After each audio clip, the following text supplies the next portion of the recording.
그러므로 누구든지 나의 이 말을 듣고 행하는 자는 그 집을 반석 위에 지은 지혜로운 사람 같으리니 비가 내리고 창수가 나고 바람이 불어 그 집에 부딪히되 무너지지 아니하나니 이는 주추를 반석 위에 놓은 까닭이요 나의 이 말을 듣고 행하지 아니하는 자는 그 집을 모래 위에 지은 어리석은 사람 같으리니 비가 내리고 창수가 나고 바람이 불어 그 집에 부딪히매 무너져 그 무너짐이 심하니라.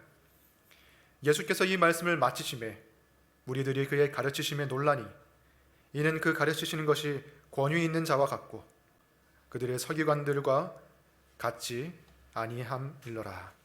아멘. 앉아주시기 바랍니다. 잠시 기도하겠습니다. 하나님, 오늘도 저희들이 이 말씀 앞에 섭니다. 이 말씀은 하나님께서 우리에게 전해주신 말씀이요 여타 다른 사람의 말과 같지 않은 성령의 감동으로 기록된 말씀 좀 있습니다. 이 말씀 앞에 우리가 마음을 겸손히 하고 이 말씀을 듣고 행할 수 있기를 원합니다. 이 말씀의 권위에 합당한 반응을 저희들이 가질 수 있게 주님 도와주시고 이 말씀을 통해서 하나님을 더욱더 경외하며 또 하나님을 사랑할 수 있는 우리 카비넌트 교회가 될 수 있도록 이 시간 성령 하나님께서 조장하여 주시옵소서. 예수님 이름으로 기도합니다. 아멘. 우리 교회에서 올해 1월부터 산상순 시리즈를 시작을 했는데 오늘 산상순의 마지막 부분을 다루게 됐습니다. 산상순의 마지막에 이르러서 예수님께서는 계속해서 사람들을 두 부류로 나누고 계신다는 것을 우리가 볼 수가 있죠. 좁은 문으로 들어가는 사람이 있는가 하면 넓은 문으로 들어가는 사람이 있다고 말씀하십니다. 그리고 좋은 열매를 맺는 좋은 나무와 같은 사람이 있는가 하면 나쁜 열매를 맺는 나쁜 나무와 같은 사람이 있다고 말씀하시죠. 그리고 지난주 말씀에서는 우리가 어떤 종류의 사람들을 살펴보았습니까? 예수님께 주여 주여 라고 부르짖지만 예수님께서 나는 너희를 도무지 알지 못한다라고 말씀하시는 그러한 자들이 있고, 그리고 반면에 하나님 아버지의 뜻대로 행하는 하나님께서 알아주시는 사람들이 있다는 것을 우리가 보았습니다. 예수님께서는 계속해서 사람들에게 이 마지막 부분을 통하여서 생각하도록 만드시는 것이죠. 나는 이 두 부류의 사람들 중에서 어떤 사람인지, 그리고 우리 앞에 놓여있는 두 길 중에서 나는 어떤 길을 걸어가고 있는지. 오늘 본문에서도 예수님께서는 두 부류의 사람을 말씀하시면서 우리가 어느 쪽에 속한 사람인지를 생각하게 만드십니다. 24절을 보겠습니다. 그러므로 누구든지 나의 이 말을 듣고 행하는 자는 그 집을 반석 위에 지은 지혜로운 사람 같으리니. 한 부류의 사람은 예수님의 말씀을 듣고 행하는 자입니다. 그럼 또 다른 부류의 사람들이 있겠죠? 26절입니다. 나의 이 말을 듣고 행하지 아니하는 자는 그 집을 모래 위에 지은 어리석은 사람 같으리니. 예수님의 이 말을 듣고 행하지 않는 사람들이 또 있다는 것이죠. 여기서 말씀하시는 나의 이 말, 이것은 마태복음 5장에서 7장까지 예수님께서 가르치신 산상수훈을 뜻하는 것입니다. 이제 산상수훈의 가르침을 마무리하는 시점에서 예수님께서는 이 말씀을 듣기만 하고 듣고 나서 마치 아무 일도 없었던 듯이 살아가는 것이 아니라 말씀을 듣고 행하는 자가 되라고 무리들에게 도전하고 계신 것입니다. 예수님께서는 이것을 하나의 비유를 통해서 설명하고 계시는데, 이 비유는 소위 두 건축자의 비유라고 알려진 내용이죠. 예수님의 말씀을 듣고 행하는 사람은 그 집을 반석 위에 지은 지혜로운 사람 같다고 말씀하시고, 반대로 예수님의 말씀을 듣고도 행하지 아니하는 사람은 그 집을 모래 위에 지은 어리석은 사람이라고 말씀하십니다. 우리가 꼭 건축에 대한 전문적인 지식이 없다고 할지라도 집을 지을 때, 어떤 건축물을 지을 때 그 기초가 중요하다는 것을 우리는 알고 있죠. 기초가 단단하지 않으면 아무리 웅장하고 아무리 높고 아무리 화려한 건물을 짓는다 할지라도 그 건물이 하루아침에 무너질 수가 있기 때문입니다. 그렇기 때문에 이러한 상식이 있는 사람들이라면 단단한 기초를 찾기 위해서 노력할 것이죠. 그런데 오늘 본문에서 예수님께서 말씀하시는 어리석은 건축자는 단단한 기초 위에 집을 지은 것이 아니라 모래 위에 집을 지었다고 말합니다. 우리가 모래라고 생각하면 이제 해변가의 모래를 많이 생각하죠. 그 해변가의 모래를 걸어보신 분들은 알겠지만 발이 푹푹 빠집니다. 그리고 파도가 몰려옵니다. 그 위에 집을 짓는다고 생각하면, 아니 우리가 무슨 두꺼비 집을 짓는 것도 아니고 자신이 살 집, 누군가 살 집을 짓는 것인데 그 위에다가, 모래 위에다가 집을 지을 사람이 있을까요? 온전한 정신으로 모래 위에 집을 지을 사람은 아마 없을 것입니다. 사실 여기에서 예수님께서 말씀하시는 모래라고 말하는 지형은 우리가 흔히 생각하는 해변의 모래사장과는 다른 것이죠. 이스라엘의 독특한 지형과 또 문화를 우리가 알게 된다면 이 비유를 조금 더 자세하게 이해할 수 있을 것입니다.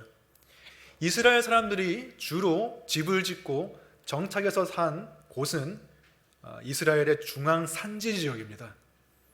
그래서 여호수아서를 보면은 갈렙이 노년의 나이가 됐음에도 불구하고 이렇게 말하죠. 이 산지를 내게 주소서. 산지를 정복해서 그 산지에다가 정착해서 집을 짓고 살겠다는 말입니다. 예루살렘도 해발 800m의 산지입니다. 산 위에 지어진 도시가 예루살렘이에요.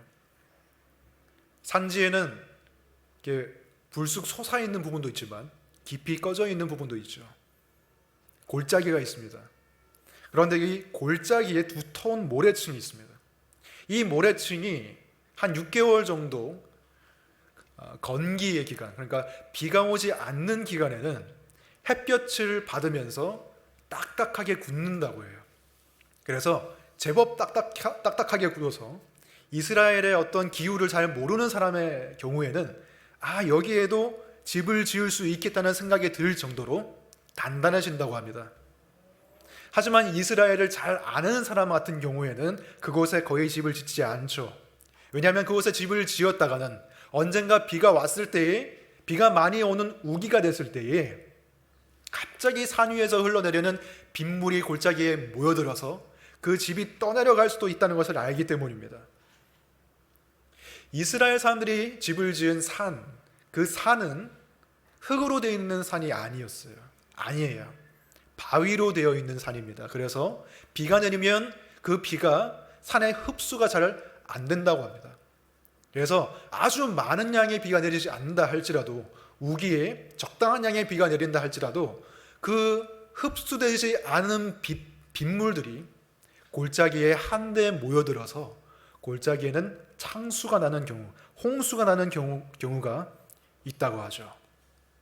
그것을 27절에서 예수님께서 말씀하고 계십니다. 비가 내리고 창수가 나고 바람이 불어 그 집에 부딪힘에 무너져 그 무너짐이 심하니라. 평소에는 모래를 봤을 때 괜찮아 보일 수가 있습니다. 평소에는 이 위에 집을 지을 수 있겠다고 생각할 수 있습니다. 하지만 비가 와서 창수가 나면 집이 무너지고 말죠. 그래서 이스라엘 사람들은 골짜기에 집을 짓지 않고 대부분 산 위에 집을 지었던 것이죠. 왜냐하면 산 자체가 바위로 되어 있고 산 자체가 반석이었기 때문입니다.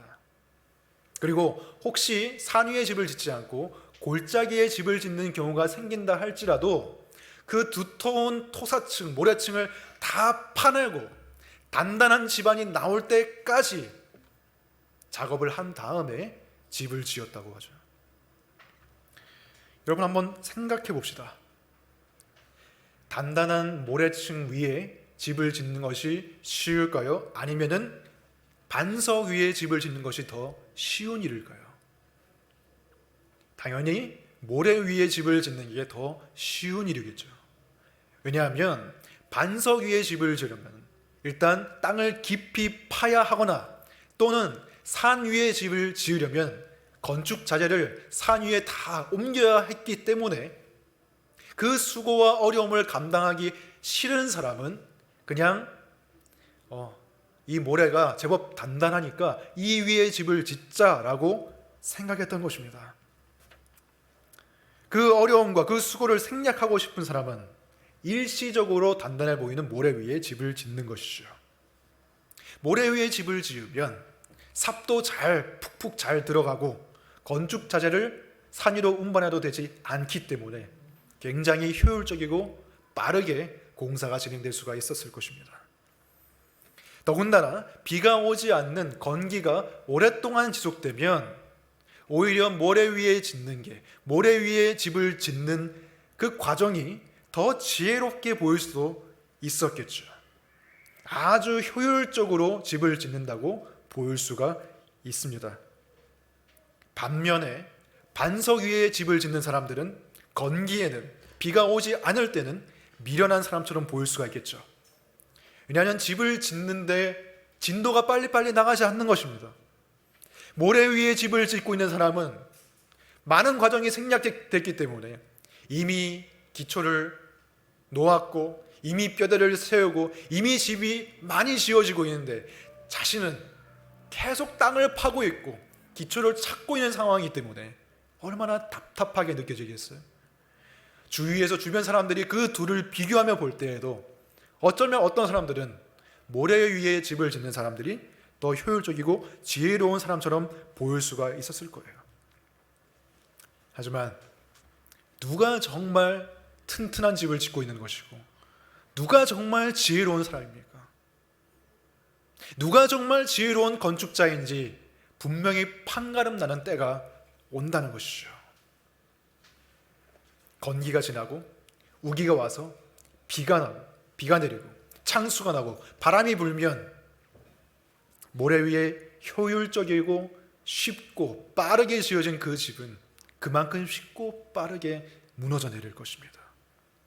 하지만 비록 더디지만 많은 수고가 들어갔지만 튼튼하게 반석 위에 세운 집은 무너지지 않겠죠. 그렇다면 이 비유는 무엇을 뜻하는가? 물론 예수님께서 앞서서 말씀하셨습니다. 말씀을 듣고 행하는 사람은 반석 위에 집을 지은 사람이고 말씀을 듣고도 행하지 않는 사람은 모래 위에 집을 지은 사람과 같다고 말씀을 하셨죠. 하지만 우리가 좀 더 자세하게 이 비유를 살펴봤으면 좋겠습니다. 두 건축자, 언뜻 보면 우리가 이 두 건축자 사이에 차이점만 존재하는 것처럼 보이지만 이 두 건축자는 사실 공통점이 있죠. 무슨 공통점이 있습니까? 아주 단순하죠. 둘 다 집을 지었다는 것입니다. 모래 위에 지었던, 반석 위에 지었던 집을 지었다는 것이죠. 마찬가지로 예수님의 말씀을 듣고 행하는 사람이다, 말씀을 듣고 행하지 않는 사람이다. 둘의 공통점은 예수님의 말씀을 들었다는 것입니다. 둘 다 교회에 와서 둘 다 예배를 드리고 둘 다 설교 말씀을 듣고 둘 다 큐티를 하고 둘 다 성경을 묵상을 했다는 것입니다. 그래서 언뜻 봐서는 그 둘의 차이를 알기가 어렵다는 것입니다. 모래 위에 집을 짓든 반석 위에 집을 짓든 그 집만 봐서는 그 둘의 차이점을 알기가 어렵다는 것이죠. 왜냐하면 가장 중요한 그 집의 기초가 가려져 있기 때문입니다. 외벽과 지붕에 가려져서 그 기초가 보이지 않고 사람들 눈에 보이는 것은 그냥 집이 세워져 있는 게 보일 뿐이죠. 마찬가지로 교회 안에 있는 사람들이 실제로 말씀을 듣고 행하는 사람인지 말씀을 듣고도 행하지 않는 사람인지 우리는 잘 분별하기가 어렵습니다. 우리가 교인들을 졸졸 따라다니면서 그 사람이 가정에서 올바로 말씀대로 행하고 있는지 직장에서 말씀대로 행하고 있는지 다 감시할 수가 없잖아요. 그리고 사람들이 지켜볼 때는 많은 사람들이 하나님의 말씀에 순종을 할 겁니다. 하지만 사람들이 지켜보지 않을 때는요, 혼자 있을 때는요, 그리고 나를 아는 사람이 없을 때는요, 사실 그때가 진짜 그 사람이 말씀에 순종하는 사람인지 아닌지를 알 수 있는 때지 않습니까? 근데 그것은 교회에 모여 있을 때는 우리가 알 수 없는 것입니다. 그냥 봐서는 그 사람이 그 사람 같고 모두가 말씀을 행하는 사람처럼 보일 수가 있어요. 하지만 두 사람 사이에, 두 건축자 사이에는 분명한 차이점이 있죠. 먼저 예수님의 말씀을 듣고도 행하지 않는 사람 같은 경우에는 집을 모래 위에 짓는 사람처럼 비교적 쉽게 신앙생활을 하게 됩니다. 듣기만 하고 행하지는 않으니까 당연히 신앙생활 하기가 쉽겠죠. 수월하겠죠. 그런 사람들은 굉장히 효율적인 신앙생활을 합니다. 최소의 비용과 최소의 에너지를 투자를 해서 최고의 효과를 뽑아내려고 합니다. 신앙생활도 경제 논리를 따라서, 신앙생활도 가성비를 따지면서 하는 것이죠. 가장 적게 내 시간과 내 에너지를 투자하면서 가장 좋은 결과를 얻어내려고 하는, 여러분이 종교생활, 신앙생활을 할 때 가장 적은 에너지와 수고를 들이면서 가장 좋은 효과를 낼 수 있는 방법이 무엇입니까? 그것은 척하는 것입니다. 척하는 것. 말씀을 아는 척, 말씀을 행하는 척, 말씀대로 사는 척, 경건한 척, 거룩한 척을 하면 우리가 가장 적은 에너지를 투자하면서 가장 많은 인정과 존경을 받을 수가 있겠죠. 그것을 성경에서는 외식이라고 합니다. 그리고 다른 말로 위선이라고 하죠. 위선에 둘러싸인 신앙생활. 마치 모래 위에 집을 지었지만 외부 장식이나 인테리어가 너무 잘 돼 있어서 꽤 괜찮은 집을 지었다는 평가를 사람들에게 받는 것과 같습니다. 그들의 신앙생활에는 말씀대로 행하기 위한 치열한 고민이나 어떤 시도가 없지만 다만 사람들의 눈에만 괜찮게 보인다는 생각으로 신앙생활을 한다는 것이죠. 어느 정도 말씀을 알고 어느 정도 잘 입으로 들려질 줄 알기 때문에 사람들에게 들키지만 않으면 된다는 것입니다. 하지만 예수님의 말씀을 듣고 정말로 그 말씀대로 행하려고 하는 사람은 반석 위에 집을 짓는 사람처럼 많은 어려움과 난관에 봉착하게 됩니다. 예수님께서 좁은 길로 가는 것이 협착하고 어려운 길이라고 했듯이 반석 위에 집을 짓는 것, 말씀을 듣고 행하는 신앙생활은 어려운 길입니다.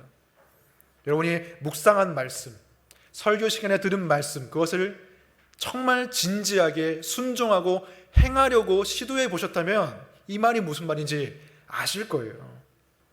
만일 그런 시도를 해본 적이 없다면 그냥 신앙생활 할 만하구나, 수월하구나, 괜찮구나 라고 생각하겠죠. 하지만 산상수훈의 말씀들을 생각해 보시기 바랍니다.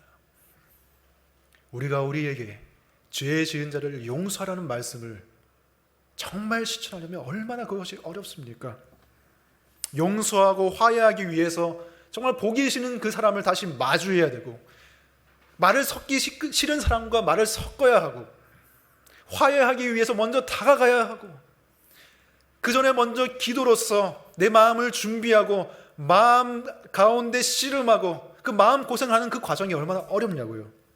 반면에 용서와 화해를 시도하지 않고 말씀을 순종하지 않고 그냥 단순하게 관계를 끊어버리는, 손절해버리는 것은 얼마나 쉬운 일입니까?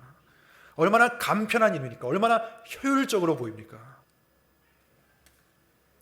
또한 보물을 땅에 쌓아두지 말고 하늘에 쌓아두라는 말씀을 추천하는 것도 얼마나 어려운 일인가요? 나 자신을 위해서 돈을 쓰고 나 자신을 위해서 재물을 투자하고 쌓아두는 일은 기쁘게 할 수 있죠. 쉽죠. 얼마든지 할 수 있죠. 내 안에 열정이 샘솟죠. 하지만 이웃을 위해서, 하나님의 나라를 위해서 내 재물을 사용하는 일은 쉽지 않아요. 내 경제생활 속에서 어떤 부분에서 내가 절약하고 아껴야 되는지 생각해야 되고, 예산을 짜봐야 되고 따져봐야 되고, 어디에 누구에게 도와줄지를 생각해봐야 되고, 조사를 해봐야 되고, 심지어는 연구를 해야 되고, 그리고 정말로 실제로 의미 있게 그 재물을 쓰기 위해서 거기까지 걸리는 과정과 그 수고가 얼마나 힘드냐고요. 얼마나 피곤합니까? 이 외에도 산상수훈의 이 많은 가르침대로 살기 위해서 그동안 내 삶의 뼛속 깊이 뿌리 박힌 그 습관들, 내가 오랫동안 살아왔던 그 패턴들, 그것들을 부인하고 하나님의 말씀대로 살려고 노력하는 것, 나를 부인하는 것, 얼마나 어려운 일입니까? 그것은 반석 위에 집을 짓기 위해서 땅을 파고 또 파는 그 수고, 그리고 산 위에 건축자재를 옮기기 위해서 수많은 노력을 하는 그런 노력과 같은 것입니다. 게다가 주위 사람들도 한마디씩 거둘 수 있죠. 뭘 그렇게 신앙생활을 어렵게 하려고 하냐, 뭘 그렇게 혼자 그렇게 진지하고 심각하게 신앙생활을 하려고 그러냐, 누가 알아주냐, 왜 그렇게 비효율적으로 살고 있냐. 어려운 길입니다. 쉽지 않은 길입니다. 하지만 그 쉽지 않은 길을 가야 하는 이유가 분명히 있죠. 그 이유는 반드시 언젠가는 비가 내리고 창수가 나고 바람이 불어오는 때가 오기 때문입니다. 반드시 오기 때문입니다. 사람들이 말씀을 듣고 그 말씀대로 좀처럼 행하지 않는 이유가 뭘까요? 많은 이유가 있겠지만 저는 이것이 굉장히 큰 이유라고 생각합니다. 말씀을 듣고 당장 행하지 않아도, 당장 순종하지 않아도 내 삶에 그다지 세상적으로 손해볼 것이 없기 때문에, 내 삶이 크게 달라지지 않기 때문에, 말씀을 듣고 행하지 않아도 그냥 그럭저럭 잘 사라지기 때문에 계속 그렇게 사는 것입니다. 모래 위에 지은 집도 꽤 오래 버틸 수 있습니다. 꽤 괜찮아 보일 수 있습니다. 하지만 반드시 비가 내리고 반드시 창수가 나고 반드시 폭풍우가 몰아치는 때가 온다는 것입니다. 그렇다면 예수님께서 말씀하신 비와 창수와 바람이 부는 그때는 무엇을 뜻할까요? 어느 때를 뜻할까요? 그것은 작은 차원에서 보면 우리의 인생에 닥쳐오는 고난과 시험이라고 할 수 있습니다. 우리의 삶의 고난과 시험이 닥치지 않으면 우리는 우리 자신의 믿음이 어느 정도의 수준인지 가늠하기가 어렵습니다. 어떤 사람은 나는 다른 사람들을 비교적 잘 참아주고 잘 용서해주고 나는 인내심이 많고 잘 용서하는 사람이야 라고 생각하며 살아왔을지 모르지만 어느 순간 인생의 어느 시점에 아주 어려운 적수를 만나게 되죠. 내 안에 미움을 증폭시키는 사람, 내 안에 분노를 폭발시키는 사람, 더 이상 내가 오래 참을 수 없게 만드는 사람, 그런 사람을 만나게 됩니다. 비가 내리고 창수가 나고 바람이 부는 것이죠. 그때 속절없이 무너지는 자기 자신을 보면서 그래, 내가 이 정도 믿음밖에는 안 되는구나, 내가 그동안 말씀대로 살아오려고 그렇게 노력하지 않은 사람이구나 라는 것을 알게 되죠. 어떤 사람은 나는 돈에 관해서 관대한 사람이고 나는 돈 걱정이 별로 없고 나는 하나님보다 돈을 더 사랑하지 않는 사람이야 라고 생각할지 모르겠지만 인생의 어느 시점에 그 사람에게 돈과 하나님이 대등해지는 순간이 온다는 것입니다.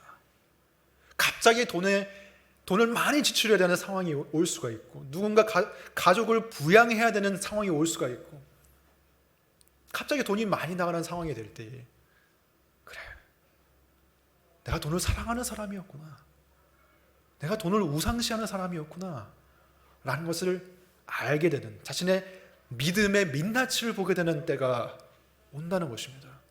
비가 내리고 창수가 나고 바람이 부는 때가 온다는 것이죠. 우리가 이렇게 고난이 오고 시험이 왔을 때 쉽게 무너지는 이유가 무엇일까? 여러 가지 이유가 있겠지만 중요한 이유 중에 하나는 자신이 알고 있는 것이, 자신의 어떤 신앙적인 지식이 곧 자신의 믿음의 수준이라고 생각하는 사람들이 있기 때문입니다. 그렇게 오해하기 때문입니다. 내가 성경에 대해서 어느 정도 알고 있고 내가 설교를 수년 동안 들었고 또는 수십 년 동안 들었고 내가 신앙생활을 오래 했고 내가 목사고 내가 심지어 신학을 공부했고 내가 어느 교회에서 제자 훈련을 받았고 그런 모든 것들이 자신의 신앙의 수준이라고 착각하는 것이죠. 하지만 비가 내리고 창수가 나고 바람이 불고 고난이 닥쳐오고 시험이 올 때에 자신이 알고 있던 그것을 100분의 1도 실천하지 못하는 경우가 있습니다. 평소에는 목사님의 말씀을 들으면서 그냥 뻔한 말씀이구나, 새로울 게 없구나, 평범하구나 라고 생각하면서 비판하고 평가를 하곤 하죠. 하지만 고난과 시험이 왔을 때 정말 자신이 알고 있다고 생각하던 것들이 진짜 아는 게 아니었다는 것을 알게 된 것입니다. 많은 사람들이 그냥 지적인 충족, 호기심 충족, 거기에만 매달려서 신앙생활을 그쪽으로만 발전시키고 실천을 하지 않는 경우가 있습니다. 마치 이거와 같습니다. 어떤 미식가가 음식에 대해서 많이 알고 있어요. 그래서 음식을 먹을 때마다 평가합니다. 간이 잘 안 되어 있고, 불을 이렇게 써야 되고, 평가는 잘합니다. 하지만 정작 혼자서는 라면 하나 끓이지 못해요. 이런저런 평가는 하지만 정작 자기 스스로는 계란 후라이 하나 붙이지 못하는 그런 사람과 같은 거예요. 심사위원석에 앉아가지고 사람들의 노래를 들으면서 이 사람은 50점, 이 사람은 70점, 점수는 매기지만, 지적으로는 알고 있지만 스스로 노래를 불러보라고 하면 단 한 줄도 박자와 음정을 제대로 지켜서 부를 줄 모르는 사람이 되어버리는 것입니다. 교회에 그런 사람들이 굉장히 많습니다. 저를 포함해서요. 평가는 할 줄 알지만 자기 자신에 대해서는 제대로 된 평가를 내리지 못하는 사람들이 많다고요.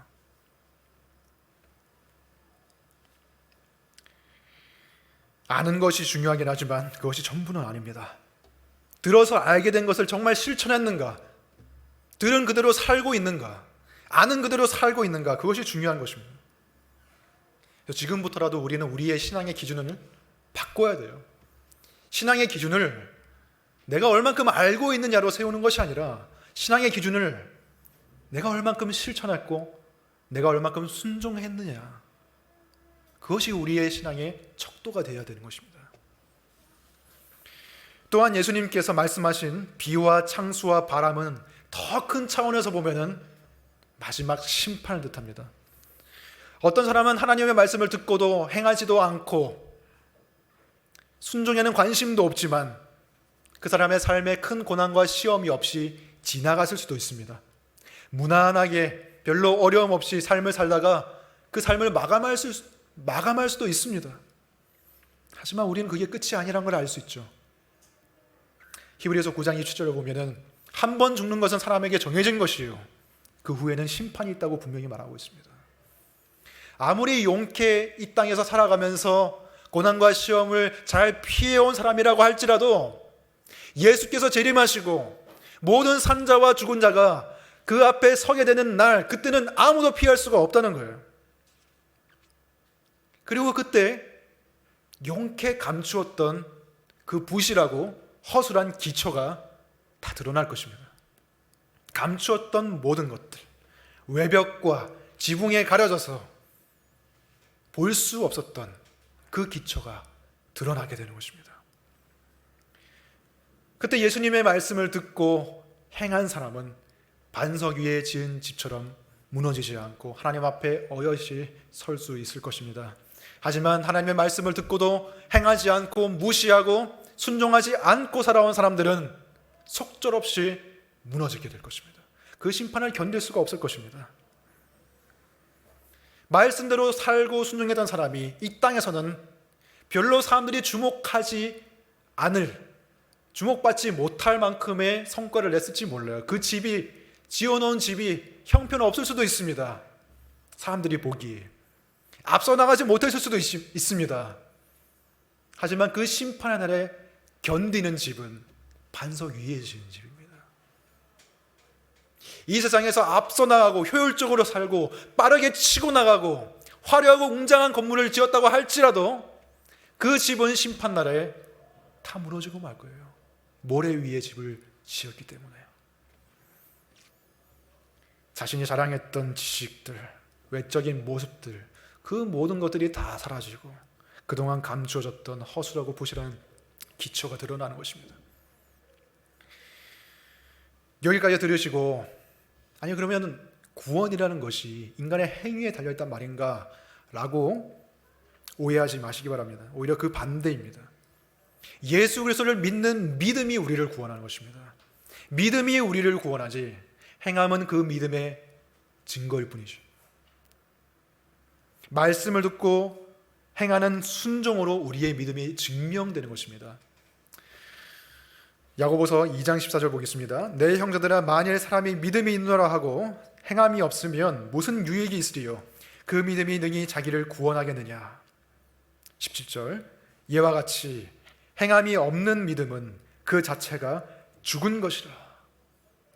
믿음과 행함을 우리가 분리할 수가 없다는 말이죠. 믿음은 뿌리이고 행함은 그 열매입니다. 뿌리와 열매가 하나인 것처럼 믿음과 행함은 하나인 것입니다.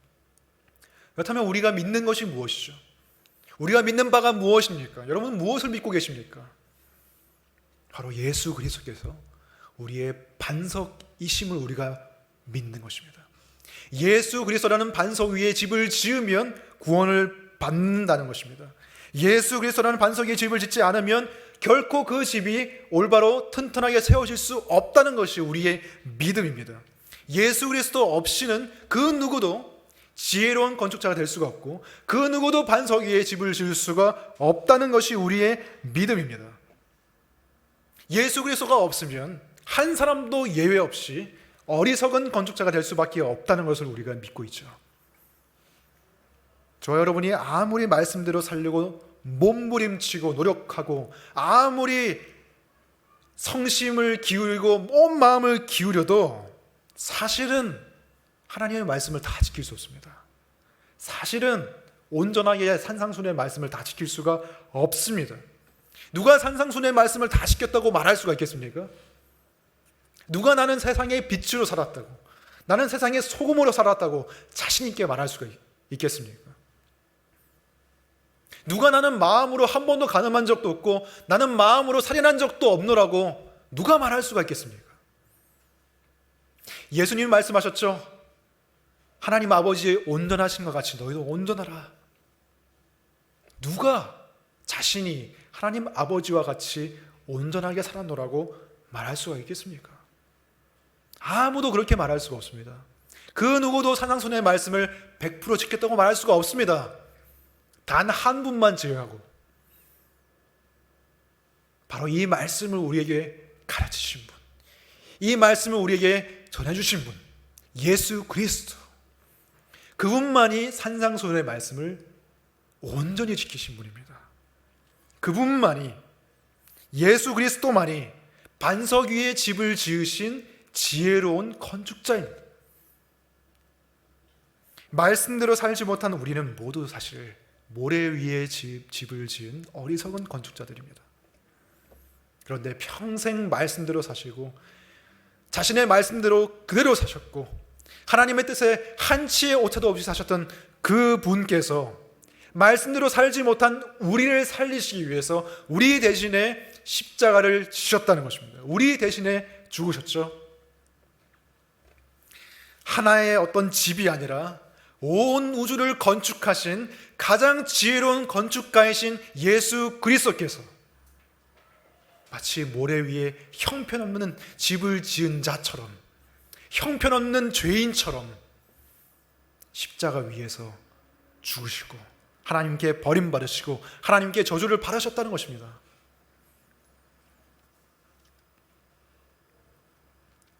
바로 이 십자가의 죽음과 희생 때문에, 예수님의 대속 때문에 우리는 심판날에 하나님 앞에 설 수가 있는 것입니다. 심판날에 무너지지 않고 굳건히 설 수 있는 이유는 우리의 반석이 예수 그리스도이기 때문입니다. 예수 그리스도를 반석으로 삼는 자만이 심판을 견딜 수가 있는 것이고, 예수님이 아니라 자신의 노력이나 어떤 다른 세상의 것들을 의지했던 사람들은 다 모래 위에 집을 지은 자와 같아서 무너지되 그 무너짐이 심할 것입니다.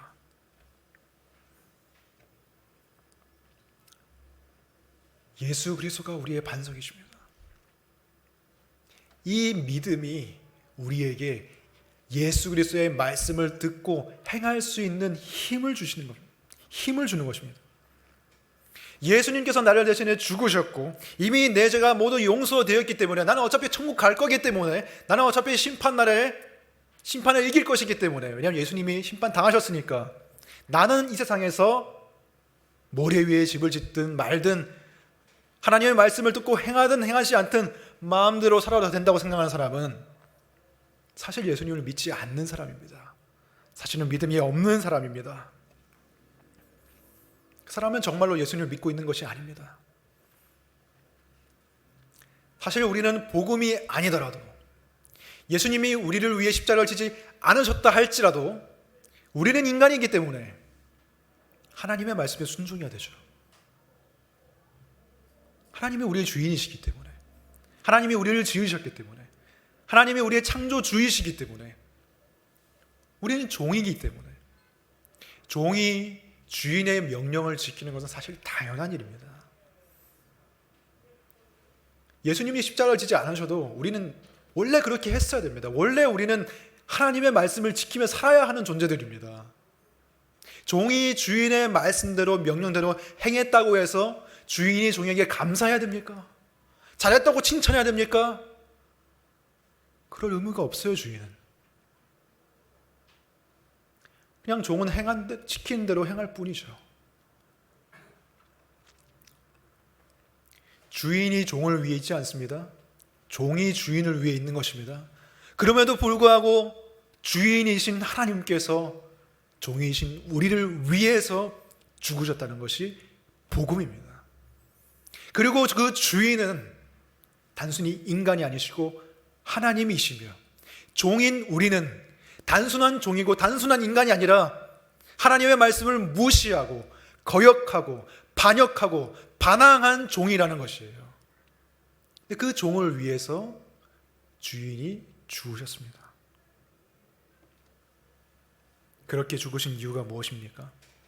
고린도후서 5장 15절에 보면 예수님께서 우리를 위해 죽으신 이유가 다시금 우리를 위해 죽으시고 부활하신 그분을 위해서 살게 하려 하심이라는 것이 분명하게 나와 있습니다. 예수님께서 우리를 위해 십자가를 지신 그 이유는 죄의 용서를 받았으니 마음대로 살라는 것이 아니고 죄의 용서를 받았기 때문에 그분의 뜻대로 살아야 한다고 말하는 것이죠. 아무리 양심이 없고 아무리 반역적이고 아무리 반항적인 종이라고 할지라도 그 주인이 자신을 위해서 죽었다는 것을 아는 종은 이제는 주인을 위해서 살 것입니다. 주인의 뜻대로 살려고 할 것입니다. 그 종이 우리잖아요. 주인이 우리를 위해서 죽으셨잖아요. 그럼 우리가 어떻게 살아야겠습니까?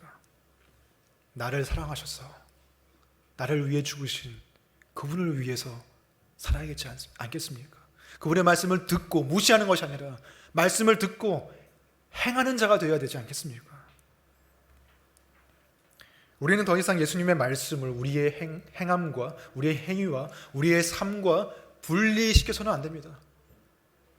말씀은 말씀일 뿐이고 설교는 설교일 뿐이고 나는 내 나름대로의 삶의 환경이 있고 내 처지가 있고 나의 어떤 사정이 있기 때문에 내 삶은 이렇게 살 수밖에 없다고 이렇게 생각하지 맙시다. 우리에게 주어진 이 산상수훈의 말씀은 귀로 듣고 머리로만 깨닫고 끝내라고 주어진 말씀이 아니죠. 산상수훈의 말씀이 어떻게 마무리되고 있는지 보겠습니다. 28절입니다. 예수께서 이 말씀을 마치심에 무리들이 그의 가르치심에 놀라니 이는 그 가르치시는 것이 권위 있는 자와 같고 그들의 서기관들과 같이 아니함일러라. 사람들이 예수님의 말씀을 듣고 놀랐다고 말합니다. 왜냐하면 그들을 평소에 가르치던 서기관들과 율법 학자들이 보여줬던 권위와 완전히 다른 차원의 권위를 예수님께서 보여주셨기 때문이죠. 서기관과 바리새인들은 당시의 사람들에게 말씀을 가르칠 때에 다른 이의 권위를 의존해서 설교를 했습니다. 가장 먼저는 성경 말씀을 의존해서 그 권위를 의존해서 사람들에게 말씀을 전했죠. 저도 지금 제 권위로 말하고 있는 것이 아니라 하나님 말씀의 권위로 여러분들에게 말하고 있는 것이죠. 그 권위를 의존해서. 그리고 당시의 서기관들은 전통적으로 위대하다고 여겨지는 랍비들, 그들의 권위를 의존해서 이렇게 설교한 것입니다. 이렇게 위대하고 저명한 랍비가 이 말씀에 대해서 이렇게 해석했으니 당신들도 그것이 옳은 줄 알고 이렇게 사시오 라고 설교를 했다는 것입니다. 하지만 예수님께서는 권위에 의존해서 말씀한 게 아니죠. 예수님께서는 자신 스스로 권위를 가지고 계셨습니다. 왜냐하면 예수님께서 바로 하나님이시기 때문에, 예수님께서 가장 높은 권위를 가지고 계신 하나님이시기 때문에, 신이시기 때문에 그 권위를 가지시고 말씀하시는 것입니다. 그리고 그 말씀을 들었을 때 사람들은 그 권위에 압도된 것이죠. 뿐만 아니라 예수님은 말씀 그 자체이신 분이셨습니다. 요한복음 1장 1절을 보시면 태초에 말씀이 계시니라, 이 말씀이 하나님과 함께 계셨으니 이 말씀은 곧 하나님이시니라, 바로 예수님을 말하는 것이죠. 말씀이신 예수님께서 인간의 몸을 입고 이 땅에 오셔서 사람들 앞에서 말씀이신 그분께서 말씀하신 것입니다. 가장 최고의 권위를 지니신 분께서 말씀하신 것이죠. 그렇기 때문에 사람들이 놀랐던 것입니다. 여기서도 놀랐다고 되어 있는 이 단어는 그리스 원어로 보면은 그냥 놀랐다는 게 아니에요. 그 정도 차원이 아니에요. 압도되었다는 거죠. 압도되다, 넋이 나갈 정도로 압도되다는 뜻입니다. 그 정도로 놀랐다는 뜻입니다. 여러분들이 어떤 목사님의 설교를 듣고 아니면 강사의 강연을 듣고 제법 통찰력이 있네, 뭐 이런 정도로 놀랐다는 게 아니에요. 인간이 할 수 없는, 측량할 수 없는 하나님 자신의 권위가 예수 그리스도의 말씀 속에서 느껴졌다는 것입니다. 하나님과 인간이 가지고 있는 그 갭만큼, 그 엄청난 차이의 권위가 예수 그리스도의 말씀을 통해서 느껴졌다는 거예요. 여러분, 마태가 산상수훈의 말씀을 마지막으로 이렇게 마치면서 예수 그리스도의 권위에 대해서 증거하고 있는 이유가 무엇일까요? 왜 이 말씀을 빠뜨리지 않고 왜 사람들이 예수님의 권위에 놀랐다는 그 기록을 지금 남기고 있는 것일까요? 그 현장의 분위기를 우리에게 전달해 주기 위해서죠. 비록 마태라는 사람이 인간이고 인간으로서 산상수훈의 예수 그리스도의 말씀을 받아 적은 사람이지만, 그 글을 읽고 있는 사람은, 이 글을 대하는 사람은 그냥 인간의 글로 대하지 말고 말씀이신 하나님께서 그 최고의 권위를 가지고 말씀하고 계신다는 그 사실을 인지하고 이 산상수훈의 말씀을 대하라는 그런 의미로서 마지막에 예수 그리스도의 권위에 대해서 증거하고 있는 것입니다. 단순히 인간의 글이 아닙니다. 하나님 자신이 말씀하신 것입니다. 우리는 하나님이 아니라 인간의 말이라 할지라도 여러분 자신에게 권위가 있는 사람, 권력을 행사할 수 있는 사람의 말은 그대로 듣고 행하지 않습니까? 선생님의 말이나 부모님의 말이나 직장 상사의 말이나 교수님의 말이나 여러분에게 권력을 행사할 수 있는 사람의 말은 듣고 행하잖아요. 하물며 하나님의 말씀은 어떻겠습니까? 하나님은 여러분에게 권력을 행사할 수 있는 그 사람에게 권력을 주신 분입니다. 권위를 주신 분입니다. 권위 자체이신 분이 하나님이십니다. 그러므로 우리가 그 말씀을 대할 때 어떻게 대해야겠습니까? 올바른 태도는 한 가지밖에 없습니다. 그 말씀을 듣고 행하는 것이죠. 그 말씀을 듣고 순종하는 것이죠. 하지만 이것은 강압적으로 찍어 누르는 권위가 아닙니다. 왜냐하면 가장 높은 권위를 가진 예수 그리스도께서 마치 아무 권위가 없는 것처럼 십자가에 달려서 우리를 위해서 죽으셨기 때문입니다. 우리가 예수 그리스도의 말씀을 듣고 행하는 자가 되게 하기 위해서 우리를 사랑하셔서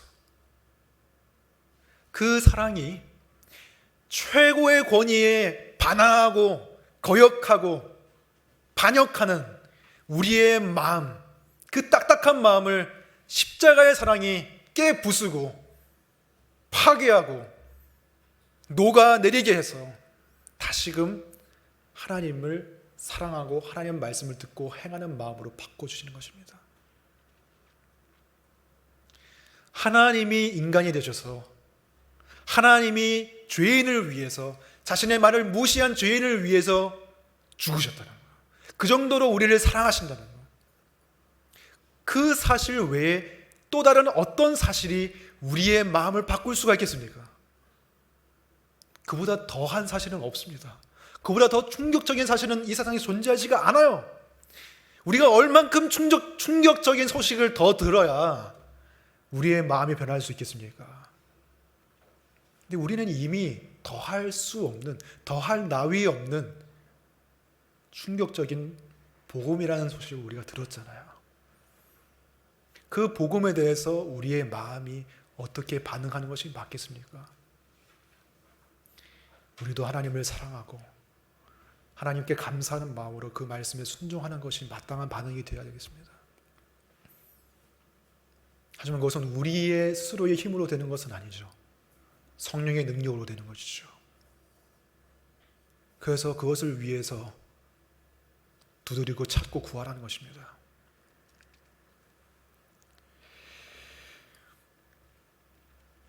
그분의 말씀을 듣고 행하시기 바랍니다.